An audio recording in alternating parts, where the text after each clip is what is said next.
So, using historical data, it's effectively the only way we have to do these scenarios. So, the things we need to know, it's valuable because variability and covariability tend to change very slowly over time. So that those variations provide us with information that we can use our historical realized returns to estimate. We're not going to be able to estimate averages precisely because the past isn't necessarily a predictor of the future. So we're going to focus on the risk on deviations of returns for the average value. And so our rate of return is simply the weighted average on components with investment proportions as weights. So we're going to look at the historical returns and gather that information. So simply the return on the portfolio is equal to the weight in bonds multiplied by the return in bonds plus the weight in stocks multiplied by the return in stocks. So we move on to expected.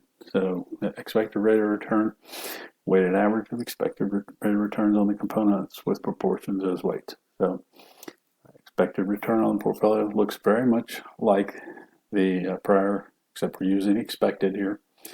Expected return on portfolio is equal to the weight in bonds multiplied by the expected return in bonds plus the weight in stocks multiplied by the expected return in stocks. Now, variance.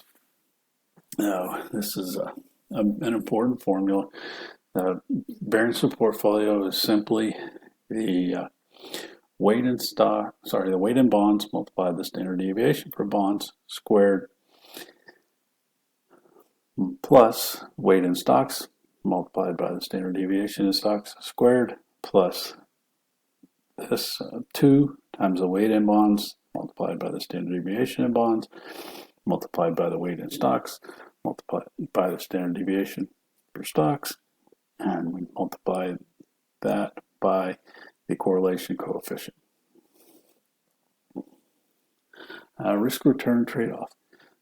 What we're doing here is we're going to develop what's called the investment opportunity set.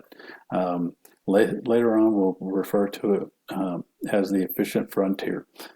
Same idea. So available risk return portfolio combinations using mean variance analysis. So with mean variance, if the expected return on A is greater than the expected return on B, and the standard deviation for A is less than or equal to the standard deviation for B, then portfolio A is said to dominate. So what that means is portfolio A offers a higher return with less risk. So less or equal risk, I guess would be the way to say it. So this spreadsheet 6.5 develops an investment opportunity set for our stock and bond portfolio. We have the information that we calculated before.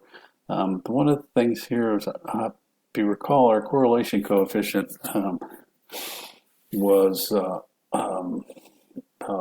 negative 0.5 or something in that neighborhood. So don't know where this 0.2 came from, but anyway, this completely changes the calculations here. So they won't tie to what was calculated previously.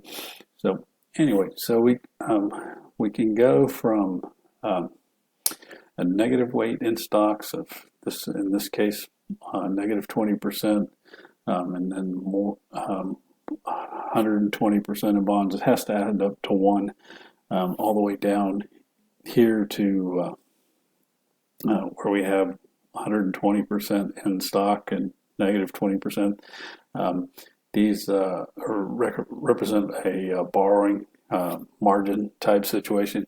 But anyway, we can calculate our expected returns for each of these scenarios. So it's simply the weight, each weight multiplied by the expected return, and then we add those two together. And then we can also calculate a standard deviation. This is how we develop this investment opportunity set. So this is what the investment opportunity set looks like. So we have the expected return for bonds down here, all bonds, expected return for stocks up here, and then the standard deviation for those. This point right here is our minimum variance portfolio. We're going to walk through that calculation in the upcoming lectures. We'll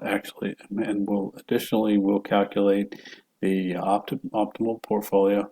So simply this graph is our expected return on the y-axis and our standard deviation on the x-axis, and this is all the combinations from the previous page. All these reflected graphically. These expected returns graphed against their respective standard deviation.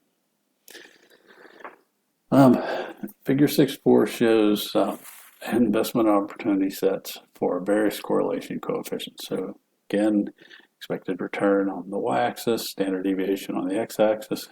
We start out here with the black line. Our correlation coefficient is -1. We end up with these two straight lines, or basically a triangle we form.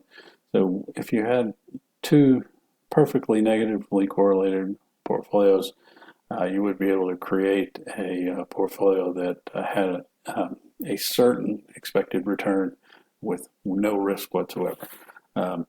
Then we go over here to the gray line with a correlation coefficient of 0.2. That looks something, the curve looks a little more normal.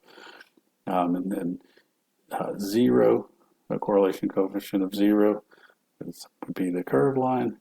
And then perfectly correlated, and we'd have a correlation coefficient of 1, we would have a straight line.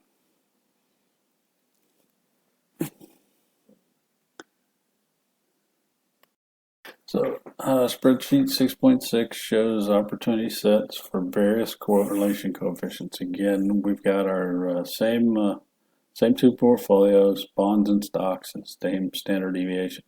We've got we calculate the standard deviation based on different correlation coefficients. We got -1, 0, 0.2, 0.5, and 1.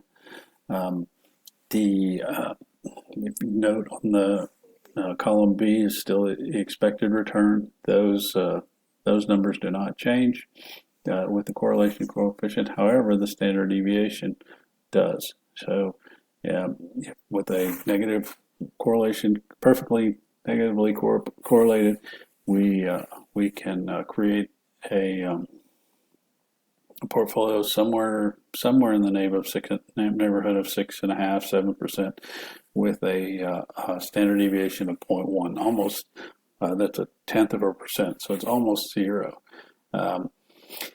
Then we go to 0. There's some benefit. We're able to reduce our standard deviation, but as the correlation grows, so does the standard deviation.